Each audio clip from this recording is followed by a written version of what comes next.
asking questions, please sit on the floor. If you are a reporter asking questions, please sit on the floor. Everyone else. PTA? On time. Still looking at on time. Thank you. Thank you.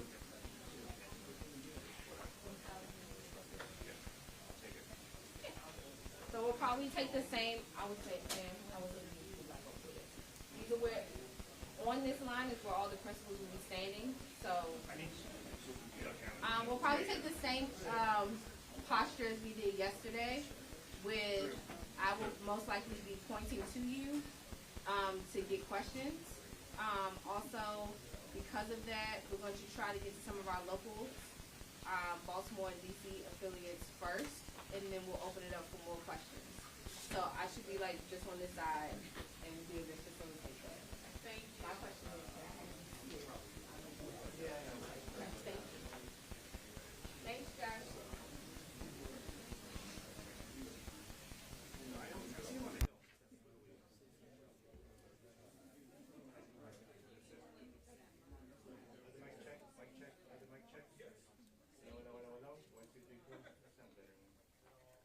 One, two. Mic check. 1, 2.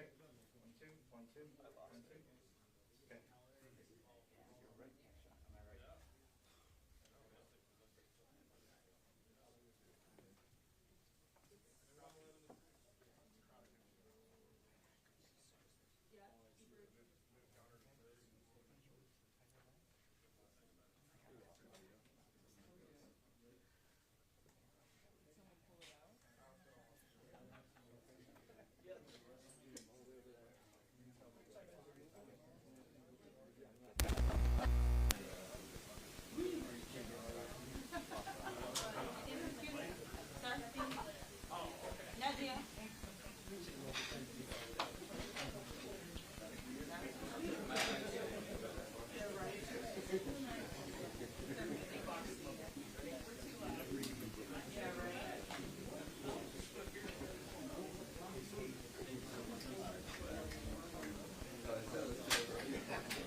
Can you move that?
Okay. 5 minutes late. I try to be on time. Can we get a 2-minute warning? I can give a 1 minute warning. Is that okay? So 90 seconds? Yeah.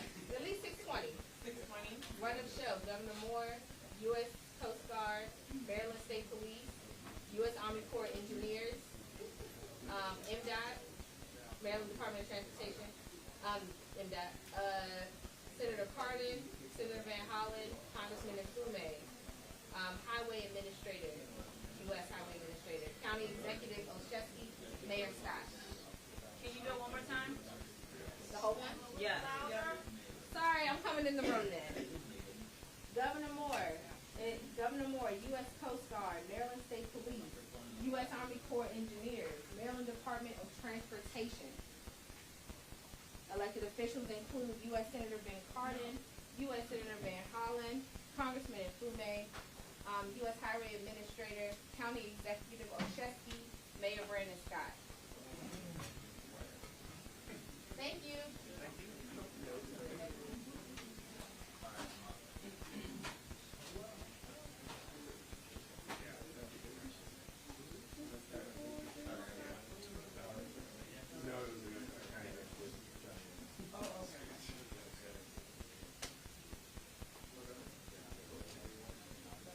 They are okay at the 30 seconds.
1 minute. Thank you,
Good evening.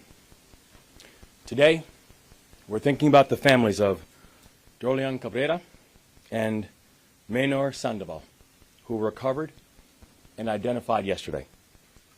We pray for all of the victims of the Key Bridge collapse and also all of their loved ones. And our hearts are with their families, and we are so sorry about this tragedy. Nuestros corazones están con las familias. Lamentamos mucho esta tragedia. Now, before I walk through our progress today, I want to provide a breaking update that we just received in the last few hours. This morning, we submitted an initial $60 million request to the Biden-Harris administration for initial mobilization, operations, and debris recovery efforts. And I can report that as of this afternoon, the Biden-Harris administration has approved that request. We are deeply grateful to President Biden, to Secretary Buttigieg, to our federal delegation, and all of our federal partners. I was thankful to receive a call just about an hour ago from Secretary Buttigieg, and I'm grateful for the way that the administration has continued to lean in and support us. And I recently had a chance to thank them all personally for the continued work. And this evening, I'm also thinking about the first responders and the emergency professionals who have been with us every step of the way. This afternoon, our team was at Camden Yards for opening day, where we met with first responders and their families who joined us for the game. And we spoke with 3 members of the Maryland Transportation Authority Police: Sergeant Paul Pastorek, Corporal Jeremy Herbert, and Officer Gary Kurtz. They saved lives this week, and they are true heroes. We had a chance to speak about not just the lives that they saved by being able to halt traffic just as the bridge was collapsing, but also the unimaginable reality that even after the bridge had collapsed, had that traffic not been stopped in the darkness, cars would have continued to come. So the life-saving work that they did cannot be overstated, and our gratefulness is everlasting. Earlier today, we also visited the R. Adams Cowley Shock Trauma Center. And as you know, one of the survivors of this tragedy was treated there. The folks at Shock Trauma, they are our angels. And I want to thank all of our emergency personnel, to include the United States Coast Guard, the Maryland State Police, the Maryland Transportation Authority and the MDTA Police, Natural Resources Police, Baltimore City Fire, and police departments in Baltimore City, Prince George's County, Anne Arundel County, and also Baltimore County. And I also want to thank people who have been reaching out from all across the country and all across the world. And this evening, I want to give a few special thank yous. One to our members of the General Assembly in Maryland, who, as we're going to the process of wrapping up another legislative session, have just been consistent partners throughout. And I know that any response that we have is going to be a collective one. But also, I want to give a special thanks to all the governors who have contacted me. I've heard from many chief executives, both past and present. I have heard from governors who are both Democrats and Republicans, governors from big states and little states. They've shared their support, and they shared their counsel. And they've reminded me that in this moment, Maryland is not alone. At this point in the recovery, we are moving at full speed on a number of key priorities. And I've issued 4 directives to this team. The first, we need to continue to focus on recovery, because it is our obligation to bring a sense of closure to these families. The second, we need to clear the channel and open vessel traffic to the port, because the health of the Maryland economy and the national economy depends on it. Third, we need to take care of all the people who have been affected by this crisis. And that means the families, that means the workers, that means the businesses, that means the first responders, that means everybody. And in the military, I know I was taught something. And one of the things we were taught is you always take care of your people. And we are going to make sure that in this moment, we take care of our people. And fourth, we need to rebuild the Francis Scott Key Bridge. Going forward, you can expect regular updates on each of these 4 directives, but I want to be clear. This work will not take hours. This work will not take days. This work will not just take weeks. We have a very long road ahead of us. We understand that, and we're prepared. And yesterday morning, our team and members of the federal delegation traveled to the site of the collapse on a Coast Guard cutter. You've had a chance to see the wreckage from far away. Yesterday, we had a chance to see it up close. And when you have a chance to see that wreckage up close, you fully understand the enormity of the challenge. This is an incredibly complex job, and our timeline will be long. And all of us can remember when the container ship that got stuck in the Suez Canal a few years ago, when that happened. It's important to remember that it took 5 weeks to dislodge that ship. Well, if you think about what the dolly is is almost as long as the Eiffel Tower. And the dolly has the Key Bridge on top of it. We're talking 3,000 to 4,000 tons of steel that's sitting on top of that ship. So we've got work to do, but we're moving. So first, on recovery. The best evidence we have at this time suggests that to advance our recovery efforts, we need to do more work in order to clear the channel. As of last night, the Maryland State Police have suspended diving operations due to security concerns, and further engineering analysis is ongoing to determine our next steps to bring closure to the families and set the course for salvage operations. As of this morning, I also received a briefing from the Unified Command on the extraordinary conditions our divers are working under. What our divers are seeing right now is this, is that water is so dark and the debris is so dense that in most instances, our divers cannot see any more than a foot or two in front of them. So much of the operation is simply feel. These divers have been methodical, they've been disciplined, they have been courageous, diving in darkness with objects all around them. And so to all of our divers, I want to let them know that we are grateful for their service. Second, on clearing the channel and opening the vessel traffic to the port, I've said it before, I will say it again, and I will keep on saying it. This is not just about Maryland. This is about the nation's economy. The port handles more cars and more farm equipment than any other port in America. And at least 8,000 workers on the docks have jobs that have been directly affected by this collapse. Our economy depends on the Port of Baltimore, and the Port of Baltimore depends on vessel traffic.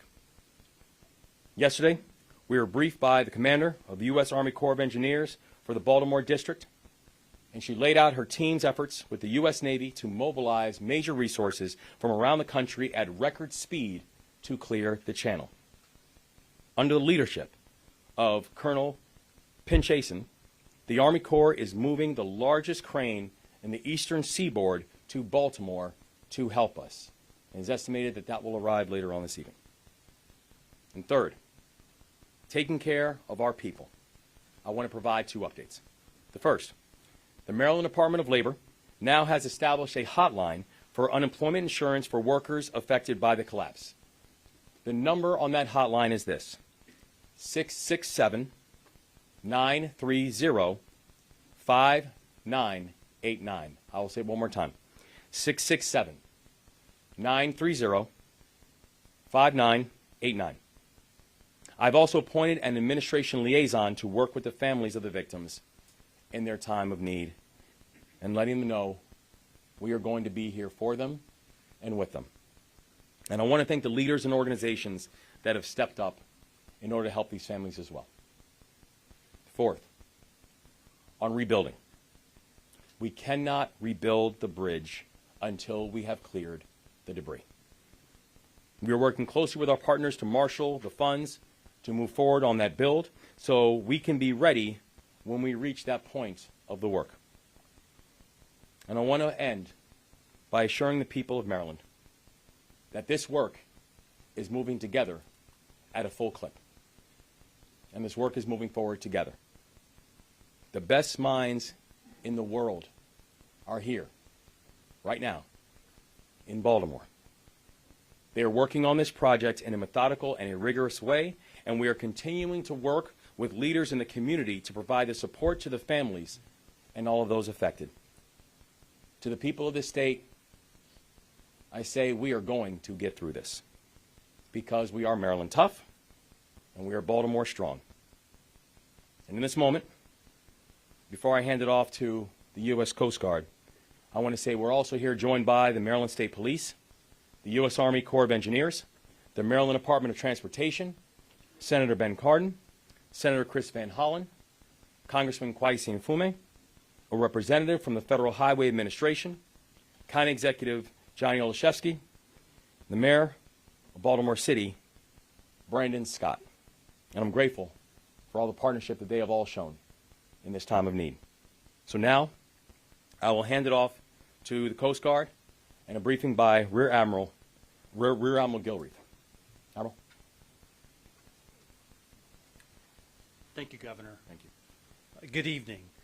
I'm here representing the Unified Command tonight. My name is Rear Admiral Shannon Gilreath, but the people that you see to my right, they are people that make up that Unified Command.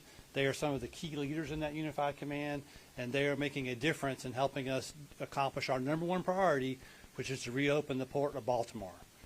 We're going to do that in some steps. Step one of that is we're going to clear the debris from the channel. Step two is we're going to remove the vessel. And step three is remove the rest of the bridge debris from the waterway. And we've got the cranes on their way to help us do that.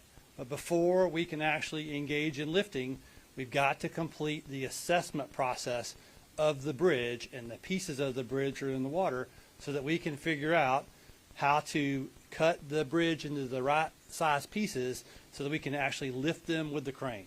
And we are doing those assessments right now with underwater surveys, with engineering teams back in the Unified Command, with our Army Corps of Engineers, with our Navy SUPSALV, with Coast Guard, with all of our partners that you see up here. That is our number one priority, is to reopen the Port of Baltimore as fast as we can and do it safely. And that's what we're committed to do, and that's what we're going to continue to work towards. Governor, thank you for the opportunity to brief this evening. Thanks, Admiral.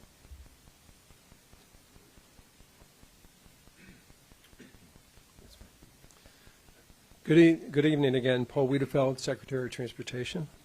First, again, I also want to echo the Governor's thanks to the Biden administration, U.S. Department of Transportation, excuse me, and our delegation for receiving those dollars, that's $60 million today, within hours of, in effect, asking for those.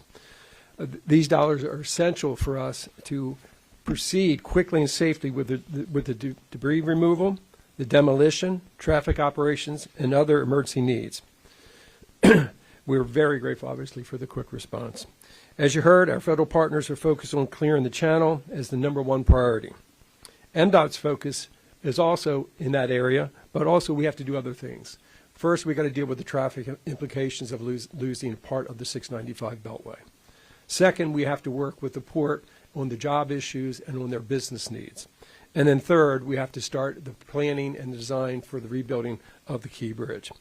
In terms of traffic, we are already seeing impacts along the alternative routes in our communities. Since the collapse, each day about 15,000 additional vehicles are traveling through the Fort McHenry Tunnel, I-95. And about 7,000 additional vehicles are using the Baltimore Harbor Tunnel, I-895. The bridge was also a crucial route for tractor trailers that cannot use these tunnels, the two tunnels.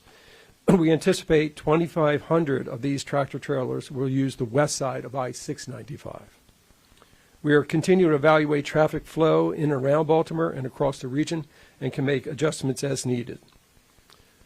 To help the alternative corridors moving, we have deployed additional emergency response vehicles to respond quickly to any motorists in need of assistance and clear crashes.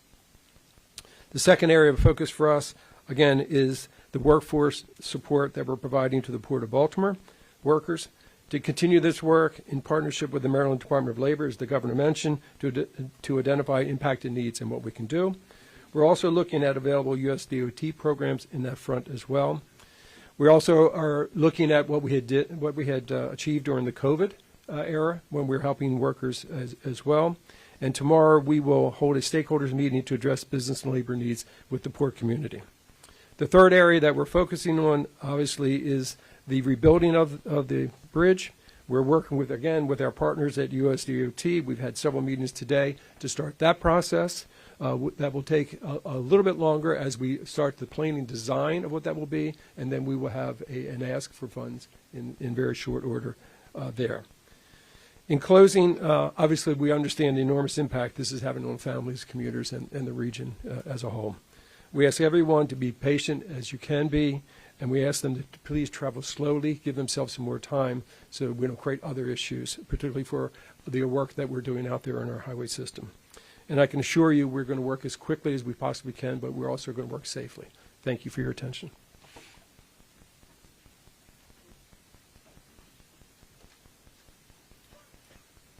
Senator Ben Cardin, I want to join all that are here for our prayers and condolences to the victims and their families.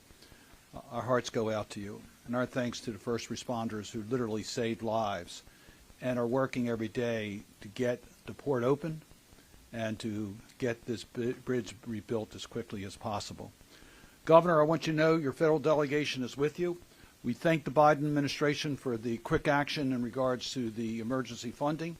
We are pledged to work with you for any action that's necessary from Congress to make sure that you have the support you need to get that port opened as quickly as possible, the channel opened, and to get the bridge replaced with the type of bridge that we need to meet the current needs. We are committed to working with you. Our top priority right now is to get the channel opened because we recognize the economic impact that it has. I want to just underscore the point that we recognize that people are going to be disadvantaged and hurt by this transaction. We want to do everything we can to help. Let me just give you one example. We're working with Governor Moore and his office and the SBA administrator to make sure that those small businesses and independent contractors have the full services of the Small Business Administration to deal with their cash needs, as because their business is going to be affected and they may not be entitled to the same rights that employees are entitled to. We want to make sure these businesses move forward. So we're going to do everything to make sure this happens. I just really want to underscore with Senator Van Hollen and Congressman Mfume, we've heard also, Governor, from our colleagues, Republicans and Democrats, recognizing that what happened in Baltimore, a catastrophic event against a critical transportation infrastructure, that we at the federal government have a responsibility to make sure that we give you all the help you need to restore the port and restore the bridge. So we are committed to working with you, that you have all the tools you need so we can quickly open up the channel and rebuild the bridge. Thank you. And let me turn it over to Senator Van Hollen.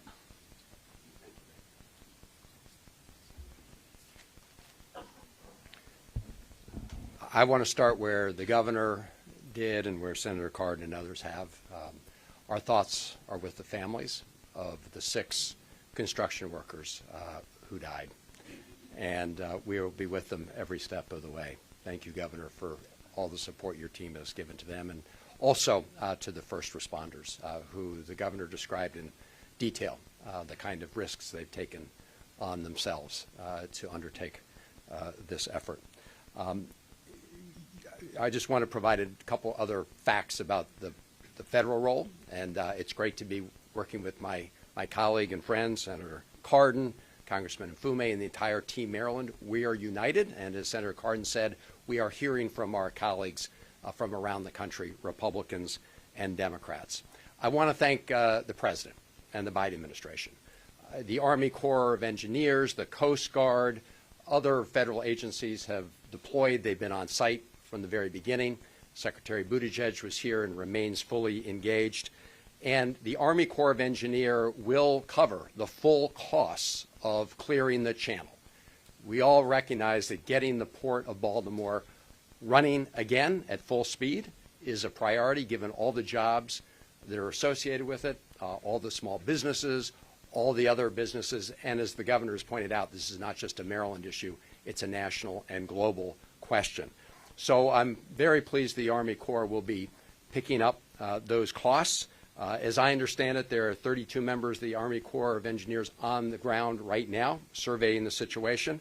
The Navy has been contracting with the salvage operation. There are 38 contractors under the Navy's oversight with respect to that. So this is happening right now, and as the governor said, we've got one of the big lifts, cranes coming. I think it's a 1,000-ton crane coming around midnight and another 400-ton crane coming Saturday for the operations to clear the channel.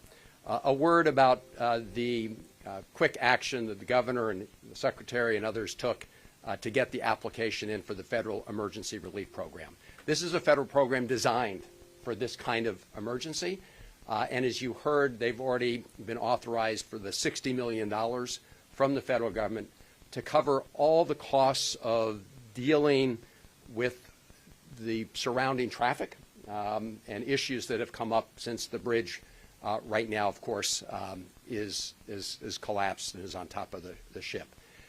Importantly, that emergency relief program is also what will cover the lion's share of the costs of rebuilding the bridge. And the Department of Transportation also found the state eligible for that program today. So they authorized $60 million, but they have found the state eligible for the emergency relief funds, which will help cover the lion's share of the costs of reconstructing the Key Bridge. And Senator Cardin and I, working with the President, working with the Governor and others, will be introducing legislation to cover the remainder that is not already covered under the emergency relief program.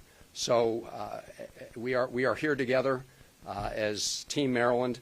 I want to thank everybody who's been part of this effort. Governor, thank you again for bringing us all together. To the mayor and the county executive, thank you all for your leadership, and to the members of the General Assembly who are here. Again, the families remain in our prayers. We are going to get this done for the state of Maryland. And let me now turn it over to you. Congressman Mfume.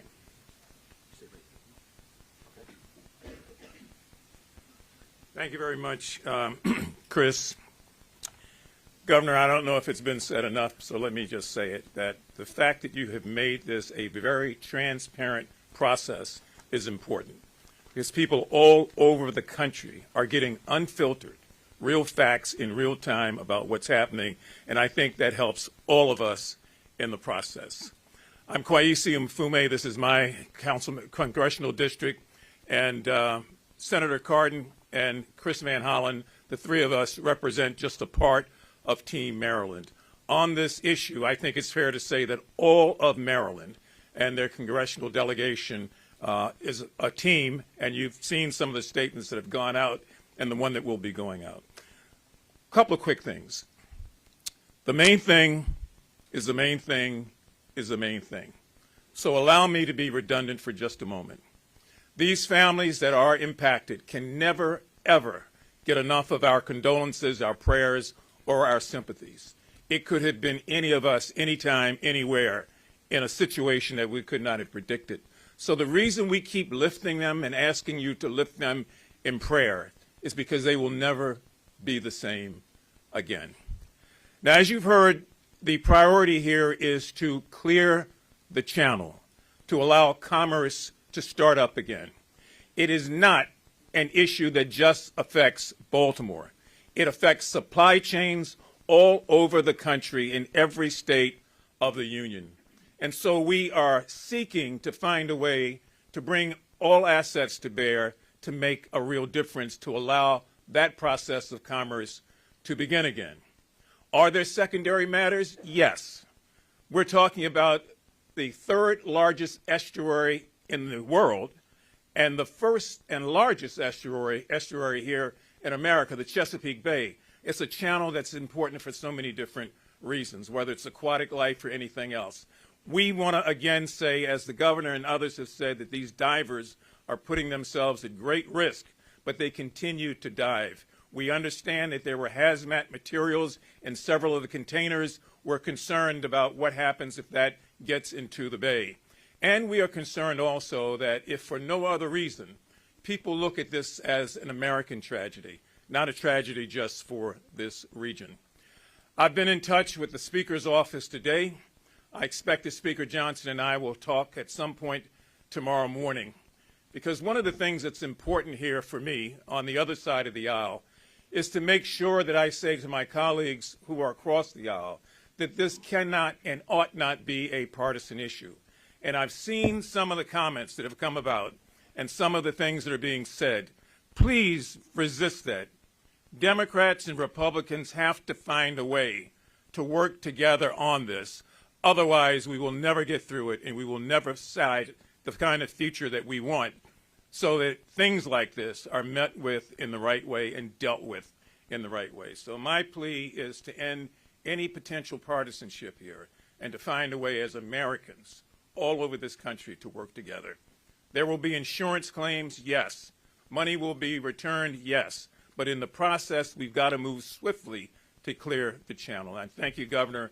I want to thank the mayor and the county executive, all the other persons who have been involved. The Commandant of the Coast Guard will be here tomorrow, and I suspect we'll get even more information. Thank you very much.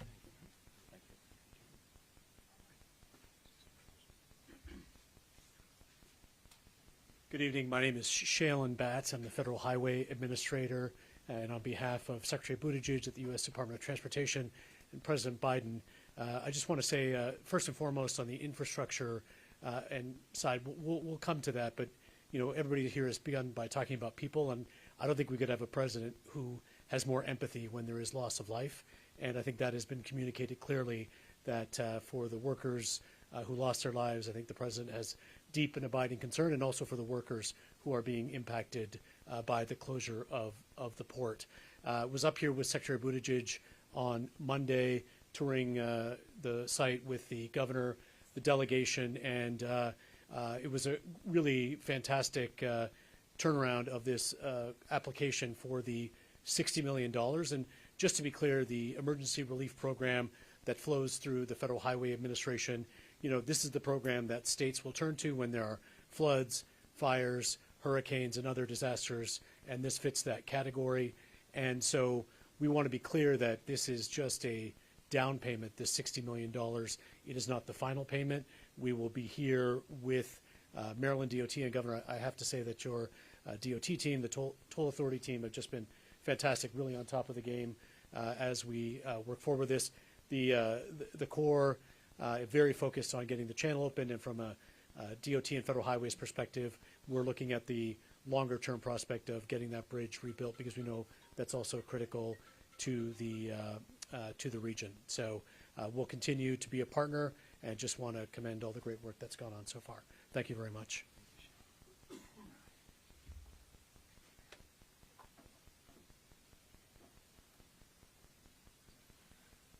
Good evening, Baltimore County Executive Johnny Olszewski, and these are truly unprecedented, trying times.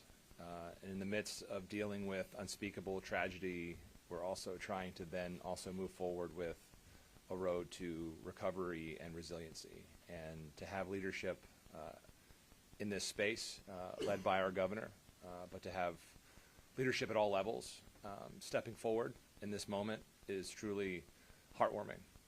I know people are feeling this very deeply in a very personal way, including the families who have lost their loved ones.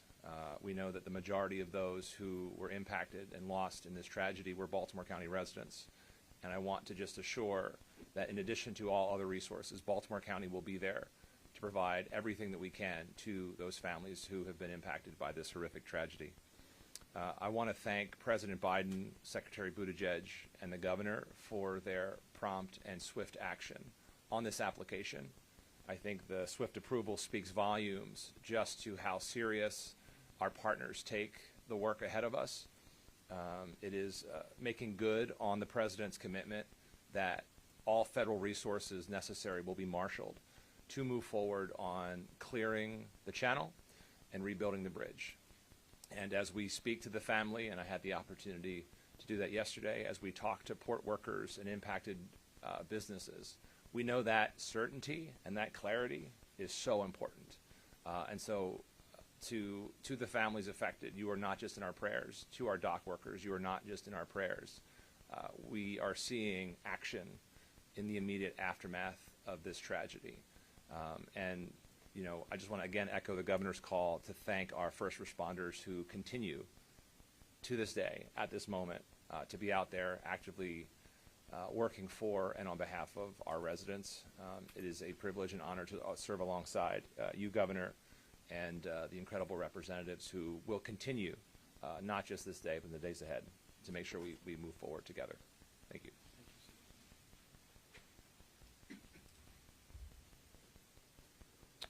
Good evening. Mayor Brandon Scott of the City of Baltimore. First and foremost, our prayers and thoughts continue to be with the families of those who we lost and the thousands of people who are impacted by this horrific tragedy. As you know, both the governor and I were at opening day today, and we had time to spend with those heroic members of the Transit Authority Police Department who saved lives by shutting down bridge traffic. I also had the time to spend with some of my Baltimore City fire divers who dove right in and bravely searched for those who we tragically lost. Speaking with them, however, made a few things crystal clear for me. One, the dedication, determination, and selflessness of our first responders should never be questioned, ever. But two, the spirit and greatness of this city and state are in its people, like those courageous public servants. And that is why we cannot be broken. I looked into the eyes of these men who looked death dead straight in the eye and continued to do their job bravely. I didn't see brokenness or despair. I saw hope and determination, just as I see in all the well wishes coming from all over Baltimore and all over Maryland, all over this country for our city and our state to rebuild. Following the recovery of the two victims yesterday, we remain hopeful that in the course of this salvage work, we are able to recover those who remain missing and bring them home to their families. I have directed my administration to work directly with Governor Moore and his fabulous team on any and every effort that must be taken. And Mr. Governor, while we thank our president for moving swiftly, we have to thank you. We know this is a very heavy burden to bear, and you have been leading with courage, with dignity, but also in the right way. So thank you very much. Also, the city is actively working with our partners to help families through this incredible time. The Mayor's Office of Immigrant Affairs has set up a fund through the Civic Fund to provide assistance to those directly impacted and is facilitating connections with local community-based organizations who are providing direct support in case management, crisis support, and mental health to the families. There has been a tremendous amount of outpouring and support, and our team is working alongside our partners at the state and the federal teams, all the nonprofits and businesses and partners to make sure that we are coordinating these efforts to make sure that these families are not overburdened in the toughest time of their lives. We know the value of the Port of Baltimore to our city, the state, and the country. Our residents, everybody depends on it. But our first priority continues to be making sure that we bring these people home. I just want to reiterate all my thanks and gratitude to everybody that has reached out, to everybody who donated food for our first responders, to everybody who just prayed for our city and our state. We appreciate you greatly. We will continue to work together to recover. Thank you. We're going to take questions from the podium. Sorry.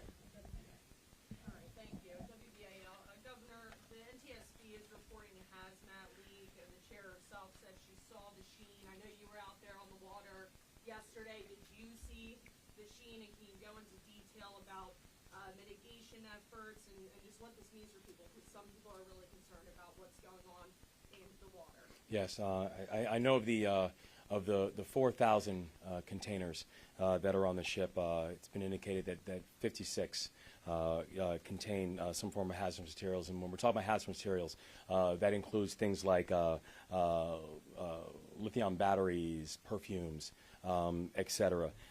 We know that as of right now, already deployed, there have been over 2,400 feet of boom, which has been there to be able to contain any of the leaks of pollution. And the thing we can say is that there is no risk to the people, and we ensure that both for the first responders who are operating, but also for the people inside of the area.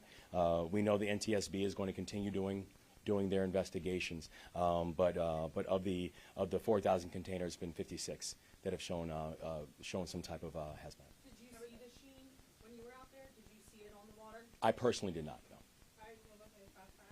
Governor, my question is about the families. Have you had a chance to meet with all 6 families of the construction workers? And I know you said you visited the hospital today, you met with the survivor, but that other person who survived, who were hearing declined medical treatment, have you met with that individual as well, if those reports are true? So the people who we met with today at Shock Trauma were actually the physicians and nurses and doctors and medical personnel who were there on site that night to treat the individuals. And so I just spent some time with them just to say thank you for their work. I did have a chance to speak with one of the survivors prior, but that was 2 days ago that I had a chance to speak with him. And I did have a chance to speak with a room full of family members of the victims. And that was when I had a chance to both share time with them and also pray with them and for them.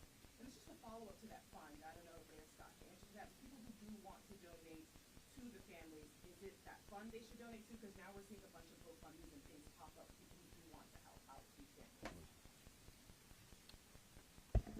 Yes, I would point them to the Mayor's Office of Immigrant Affairs and that fund, because we know that that one is working with the families and organizations that would be working directly with them. W. Here, Baltimore Public Media.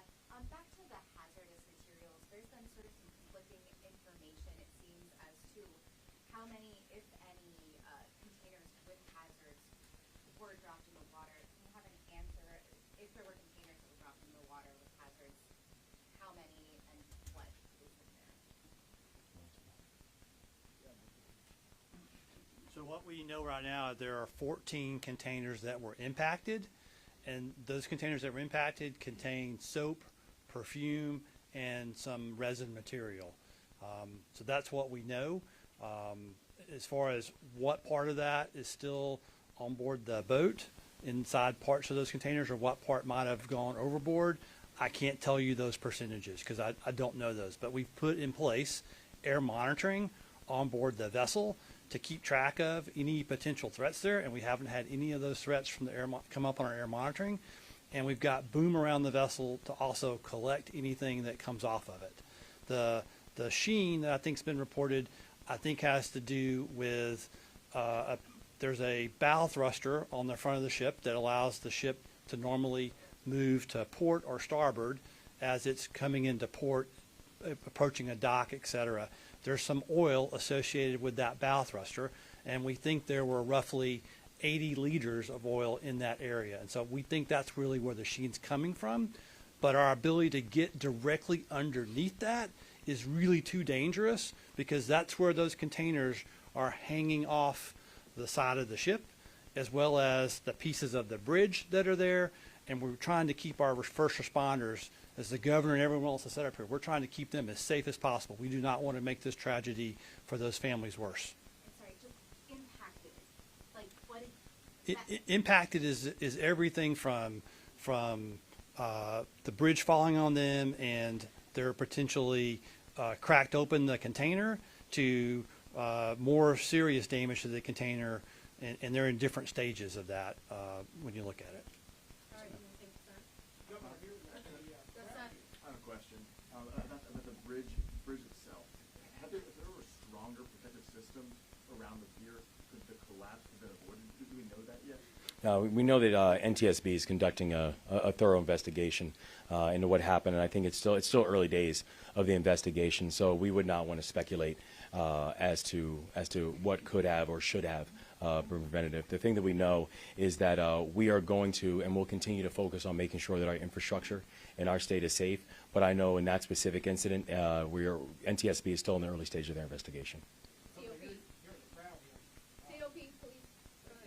What can you tell us, if anything, about how the construction workers on the bridge learned of what was ultimately about to happen? And separately, can you just give us the exact number of remaining construction workers that are still outstanding at this particular point? Yeah, so the investigation is still ongoing as to how individuals were notified once the initial Mayday call came in, and what we know right now is that there are still 4 individuals who we're still unaccounted for. Yes, Governor.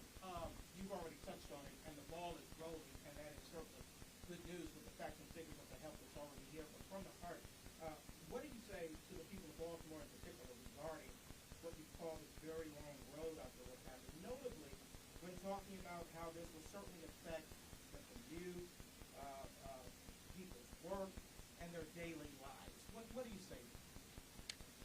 I'd say to the people of Baltimore is that there is no higher priority than making sure that we can return not just a sense of normalcy to them, but also continuing to give them an opportunity to live in a community that is growing and thriving. We have been moving on this literally since the early hours of when the incidents happened, and we haven't stopped, and we're not going to stop. That every priority in terms of how are we thinking about alternative routes in terms of supporting their transportation needs, about making sure that that we are both caring for the families and the victims while also making sure we're prioritizing the clearing of the channels and making sure that we are going to get the port of Baltimore opened and get this bridge rebuilt, and that is our core focus. To follow up, please, with Mayor Scott. Same question, Mayor. What do you say to the people of Baltimore in particular about how are you expecting them to come? I think the governor hit the nail on the head, Keith. This is a priority for all of us, but what we have to ask our residents is to be patient, because we have to not only do this quickly, but do it the right way so that every T is crossed, every I is dotted, and that we make sure that we are building our infrastructure to be stronger in the most quickest and fastest way. We all understand the importance and will be there to support our residents, but we have to do it the right way. All right, Ms. Bradville. Look, I know you don't want to give a specific timeline for very obvious reasons, but I did one train, the Chesapeake 1000, has arrived, talking about other trains that have looked a lot. I talked to someone today within the industry, who described how they're going to cut the bridge into pieces and pick it up and switch the bottom and dive it and put it in the explosive charges.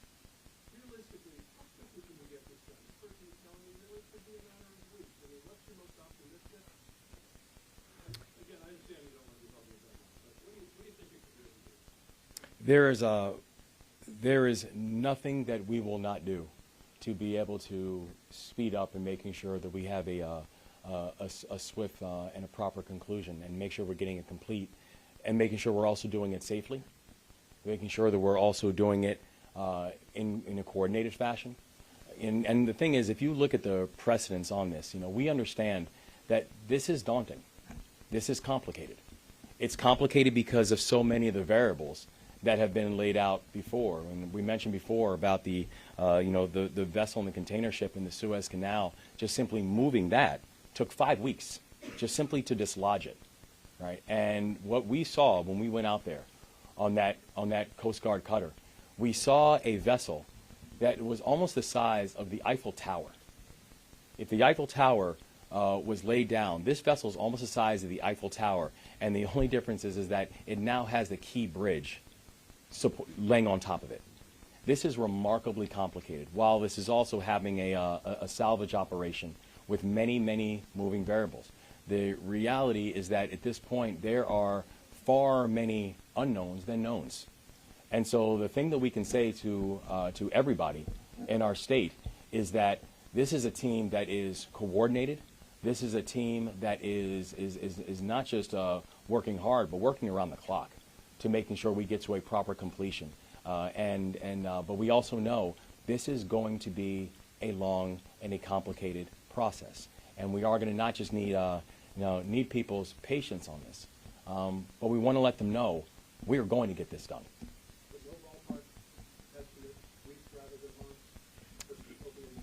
This is going to be a long process because it's a very complicated process, but people should rest assured we are going to get this done, and they can bet on that.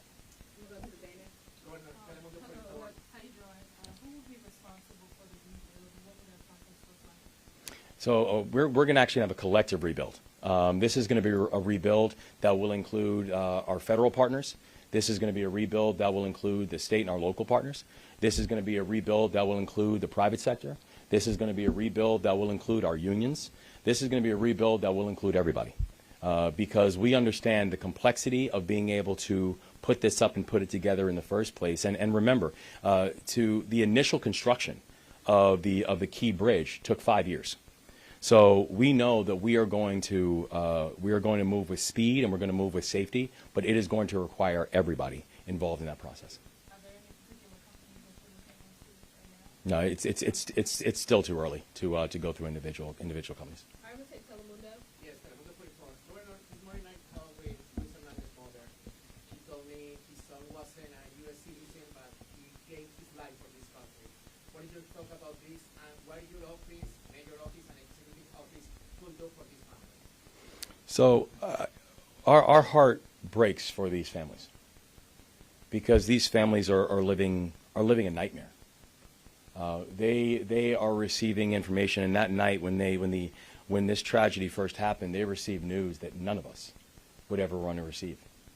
And so when we say that we stand with them, and when we stand with them, it's both that we are praying for them, and they have prayer angels all around them, but it's also making sure that they know that this is going to be a larger community that will be there for them.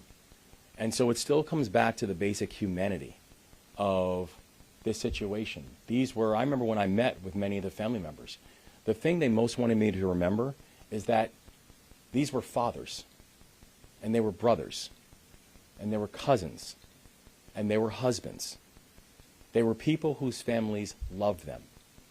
And I can tell you, as the son of an immigrant myself, I know my partner in the work, our lieutenant governor, is the first immigrant ever elected to statewide elected office in our state's history. It still comes back to the basic humanity, and our heart breaks for these families. Last question, JG.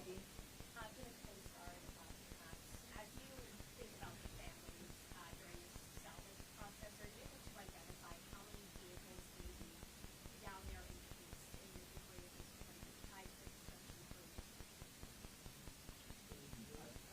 I'm going to defer to the state police on that one. They did the diving operation. Based on this morning's briefing, once we ceased diving operations with physical divers, we sent remote vehicles down there with sonar arrays that were able to plot what's actually down there. We know there's at least one vehicle, larger in size, that is completely encapsulated by the structure, the superstructure of the bridge, concrete, rebar, etc. It's going to take some time to get to that, and it's going to take some time to do that carefully and then to shore that up before we can put divers in there to recover that, whatever's in that vehicle. Thank you all. Thank you. Guys, thank you all. Thank you. Thank you.